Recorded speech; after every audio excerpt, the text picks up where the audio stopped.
The fraternity system at Dartmouth, as you know, goes back to around 1853. The Betas are a very old house. There were several houses that were very established, but at the beginning, one of the functions of the fraternity system was to provide a pooled library. And by pooled, I mean that each of these houses or groups of brothers had their own research libraries, and they pooled them together. The original library of the United Fraternities was on the second floor of what is now the Hanover Inn. And at one point, at the end of the 1800s, that library was in fact bigger than the college library. It was more extensive and in many ways more up to date. Of course, now we have Baker Library, but Baker is another part of our history. The original house was founded in 1907, and that would be the organization that became Gamma Delta Epsilon. So the house was founded around 1907, and I'm talking about Gamma Delta Epsilon.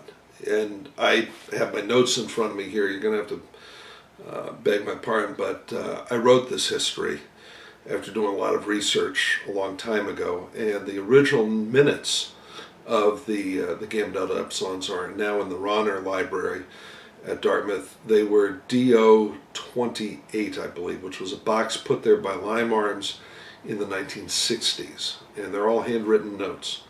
But as far as I could tell, in 1907, Harold Whittemore, class of '09, spoke with Professor Fred Emery, class of '87, and they were talking about new organizations or new student groups, and Emery suggested that it would be a great idea to form a local fraternity.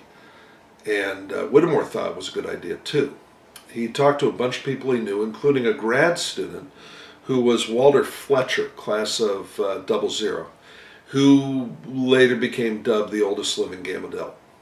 Fletcher was, I can't remember what his position was, but he was just one of the teaching assistants at the college at the time. And Fletcher agreed to help spread the word, and he and Whittemore got a group of about 20 guys together from several classes, mainly 08s and 09s, in Whittemore's room, which was at 4 College Street, a location that really no longer exists. At one point they built Clement Hall on it. Now it is it's an open space between the new Visual Studies department and the Hood and the Hopkins Center. There's a large arachnid spider statue standing roughly where this is. This is across the street from Rosie Jukes, if you know Lebanon Street in Hanover. And if you haven't been back there, by the way, it's a pretty cool visual studies place. I wish they had it when I was there. But anyway, they met in his room. It was upstairs, and the building was a good location for them. The room was big enough. They took a vote inside the room and agreed to form an organization. They didn't have a name for it.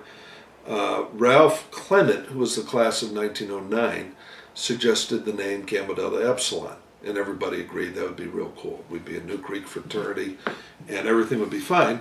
So they shortened it to Gamma Delta, and that was really the start of it.